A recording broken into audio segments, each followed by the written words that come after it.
বাংলা ভাষার মানুষ, পৃথিবীর সমস্ত মানুষ বিশেষ করে এই মুক্তিযোদ্ধারা হচ্ছে বাংলাদেশের শ্রেষ্ঠ সম্পদ।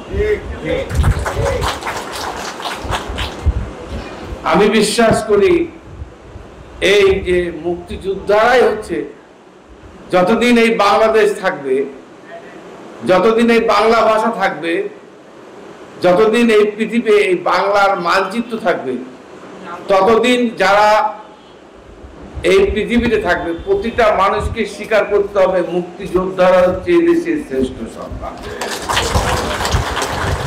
যারা দেশকে স্বীকার করে না, যারা মুক্তিযোদ্ধাকে স্বীকার করে না, যারা মুক্তিযুদ্ধের বিরোধী চরণ করেছেন, তারা বাংলাদেশের রাজনীতি করার অধিকার, বাংলাদেশে থাকার কোনো অধিকার রাখে না। কারণ এই মুক্তিযোদ্ধারাই আজকে আমরা গর্ব করে বলি আমরা বাংলাদেশী। আমরা এই 16 ডিসেম্বর, আজকে ডিসেম্বর মাস, এই মাস হচ্ছে বাংলাদেশের একটা গৌরব উজ্জ্বল মাস। এই মাসেই আমরা বিজয় অর্জন করেছিলাম। আজকে 9 মাস আগে, আজকের এই আজ থেকে 9 মাস আগে কালুরঘাট বেতার কেন্দ্র থেকে, কারণ আমার মুক্তিযোদ্ধা ভাইরা ইতিহাস জানেন আমাদের থেকে বেশি, আপনারা জানেন যুদ্ধ আপনারা করেছেন।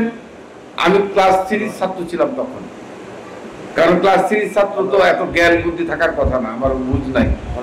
আপনারা যুদ্ধ করেছেন, আপনারা জানেন।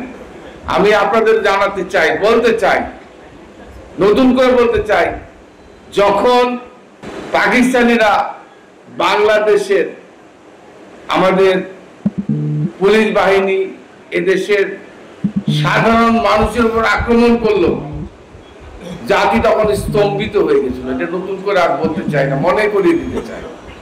সেটা হচ্ছে তখন জাতির সিদ্ধান্ত হলো তাই, আপনারা যারা এখানে আওয়ামী লীগ করেন, আপনাদেরকে জানতে হবে, সঠিক ইতিহাস জানতে হবে। 7 মার্চ শেখ মুজিব দেশের মানুষের উদ্দেশ্যে বক্তব্য দিয়ে উনি যখন গ্রেপ্তার হয়ে গেলেন, কিংবা পাকিস্তানি শাসকরা তখন তাকে ধরে নিয়ে গেলেন, জাতি এক সিদ্ধান্তহীনতার মধ্যে ছিল। কি করবে, কি হবে, কোনো কিছু ভাবার অবকাশ ছিল না। ঠিক সেই মুহূর্তে কালুরঘাট বেতার কেন্দ্র থেকে শহীদ প্রেসিডেন্ট জিয়াউর রহমান, একজন মেজর, হয়তো আল্লাহ তাআলার নির্দেশে, না হলে তো ওই মেজর জিয়ার কালুরঘাট বেতার থেকে ঘোষণা দেওয়ার কোনো কথা ছিল। আমি বিশ্বাস করি আল্লাহ তাআলার নির্দেশে জিয়াউর রহমানকে কালুরঘাট বেতার কেন্দ্রে নিয়ে গিয়ে তাকে দিয়ে ঘোষণা দেওয়া হয়েছিল স্বাধীনতা যুদ্ধে, যে যুদ্ধের ঘোষণা শেখ হাসিনা নিজেও শুনেছেন। শেখ হাসিনার স্বামী শেখ ওয়াজেদ, উনি তার বইতে লিখেছেন